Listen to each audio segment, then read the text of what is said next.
కాబట్టి ఆయన మామూలుగా ప్రెషర్లకు లొంగుతారు. లేకపోతే గనక ఏదో వరకు వీళ్ళందరూ ఒత్తిళ్ళు ఎక్కువ ఉంటాయి. సీనియర్ల ఒత్తిళ్ళు ఎక్కువ ఉంటాయి. ఇట్లాంటి సహజంగా మనందరికి ఉన్నటువంటి ఒక అభిప్రాయం. అవును. ఈ దఫా చాలా ఇబ్బంది పడ్డారు కాబట్టి అన్నాడు. హ్మ్.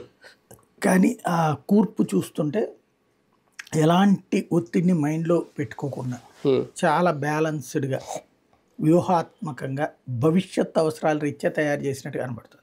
హ్మ్. ఇప్పుడు సీనియర్ మోస్టులు తక్కువున్నారు దాంట్లో. ఆల్మోస్ట్ సీనియర్లు పక్కన పెట్టారు. ఎందుకంటే 17 మంది కొత్త అంటే 24లో ఇంకేముంది ఇంకా. అది. కాబట్టి అవును. తద్వారా కంప్లీట్‌గా కొత్త ఫార్ములాని తీసుకొనొచ్చారు. హ్మ్. ఇదివరకు జగన్‌కి అదే సమస్య అయింది. హ్మ్. వాస్తవంగా పాత వాళ్ళందరినీ పక్కన అవును. పెట్టేసి అనుభవజ్ఞుల్ని కొత్త వాళ్ళని పెట్టారు. హ్మ్. కానీ కొత్త వాళ్ళు లేకపోతే భవిష్యత్ పార్టీ ఏంటి? ఎవరికైనా సరే. హ్మ్. సక్సెస్సు, ఫెయిల్యూర్ అనేటటువంటిది నాయకుడి మీదనే ఆధారపడి ఉంటుంది. హ్మ్. ఈ టీం దాన్ని అందిపుచ్చుకోవాలి. ఇప్పుడు అచ్చెన్నాయుడు తొలినాళ్లలో కొత్తోడే. అవును. ఇవాళ అనుభవజ్ఞుడే. అవును. హ్మ్. అయ్యన్న పాత్రుడు తొలినాళ్లలో కొత్తోడే. ఇవాళ అనుభవజ్ఞుడు. హ్మ్. మనకు సహజంగా ఓ సూత్రం ఉంటుంది కదా! సాఫ్ట్‌వేర్ కంపెనీలో ఉద్యోగానికి వెళ్ళినప్పుడు ఎక్స్‌పీరియన్స్ ఏంటని అడుగుతారు. అవును. ముందు ఎక్స్‌పీరియన్స్ కావాలంటే ఒకడు ఉద్యోగం